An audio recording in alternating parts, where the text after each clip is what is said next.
I hope કે તમે રોજના મારા બ્લોગ જોતા જશો. જય શ્રી ગણેશ, હર હર મહાદેવ.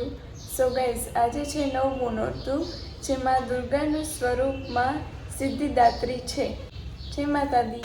તો રોજની જેમ ડેઈલી રૂટીનનું કામ કરીને હું અને મમ્મી આરતી કરવા ગયા.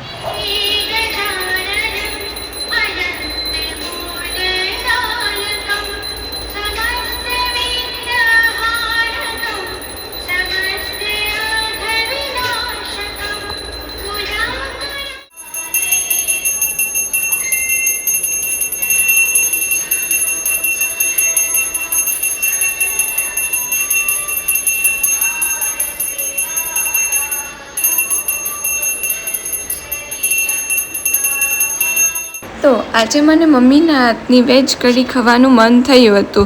મેં પણ ફટાફટ રાઈસ બનાવવા મૂકી દીધા. આમ તો હું પણ બનાવી લઉં છું, બટ મમ્મીના હાથની વેજ કઢીનો કંઈક સ્વાદ જ અલગ છે.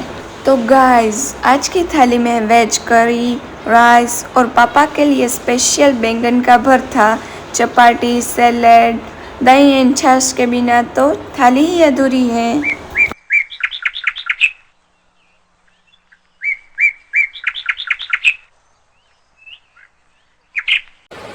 दोपहर के 4:30 बजे.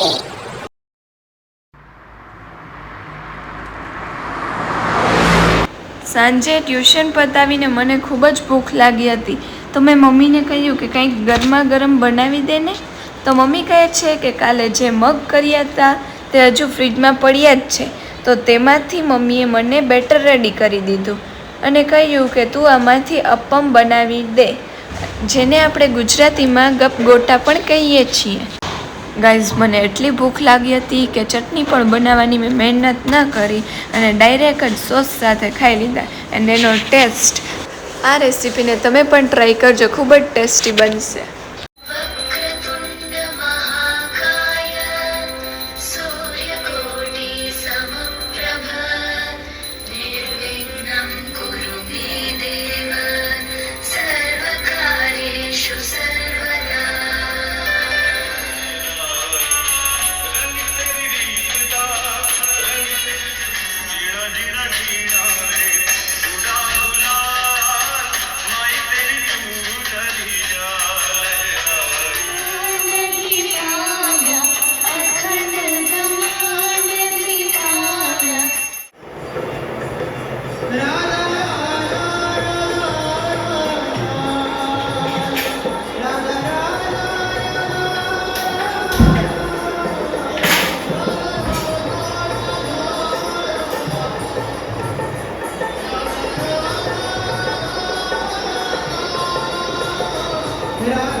झिलमिल बारिश बरस रही थी और पापा की डिमांड थी कि मुझे सेव टमाटर की सब्जी और गर्मा गर्म मसाला बाजरी का रोटला खाना है. સો ગાઈઝ, અત્યારે હું રેડી થઈ ગઈ છું અને આમ બધા જમી લીધું છે અને મમ્મી પણ રેડી થવા ગયા છે. અને થેન્ક ગોડ કે આજે વરસાદ પણ રોકાઈ ગયો છે, તો અમે ગરબા રમી શકશું. એન્ડ આઈ નો કે બધા એક્સાઇટેડ હસવા છે ગરબા રમવા, કેમ કે આજે ગરબાનો લાસ્ટ ડે છે. હેપી નવરાત્રી. કાલે છે દશેરા, તો મારો ભાઈ બનાવી રહ્યો છે રાવણ. ચાલો તો હું તમને દેખાડું કેવી રીતે તે બનાવી રહ્યો છે. તો ગાઈસ, રાવણ બનાવવામાં બહુ મહેનત લાગે, એકવાર કરી જોજો, મજા આવશે. પણ મારા શિક્ષે જ આપ્યું છે, આ બહુ સરસ છે અને આ હું લગાવીને તમને બતાવું કે આ કેવું લાગે છે.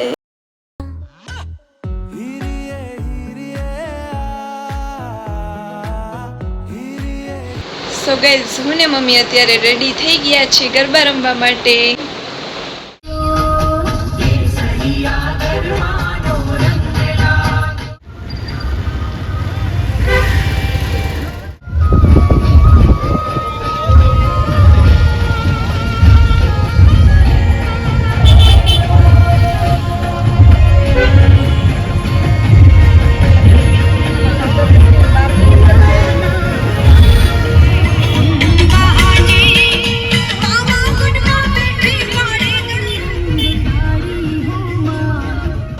તો ગાઈઝ આ છે સ્ટેશન પ્લોટની ગરબી, જ્યાં પપ્પા દર વર્ષે બાળાઓને લાણી પ્રસાદ આપે છે.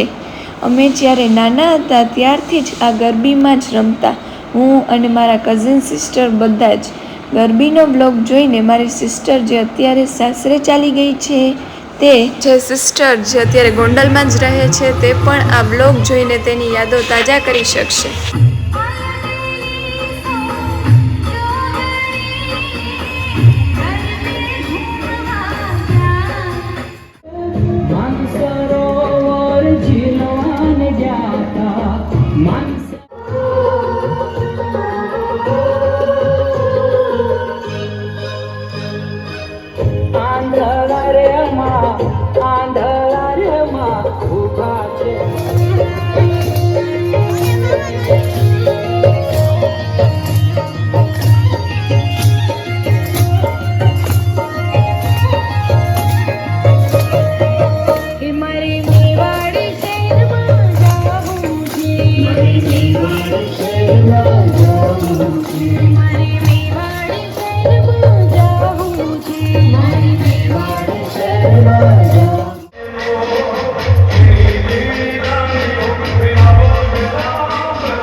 તો મિત્રો રાતના વાગ્યા હતા 12 અને અમે અપમ પછી કંઈ ખાધું જ ન હતું.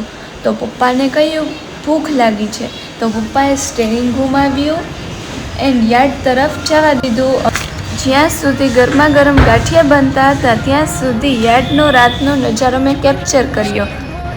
તો ખરેખર મિત્રો તમે પણ અહીંયા આવીને નાસ્તો ટ્રાય કરજો. અમે તો અવારનવાર મન થાય ત્યારે ગરમા ગરમ ગાંઠિયા ખાવા આવી જઈએ. તો ગાઈઝ ગાંઠિયા, ચિપ્સ, થેપલા, સૂકી ભાજી અને દહીં તો ફરજિયાત છે. ગોંડલના ગાંઠિયા તો તમને ખબર જ છે ને, નો કેપ્શન નો વર્ડ્સ. જે ટેસ્ટ કરે તે જ જાણે.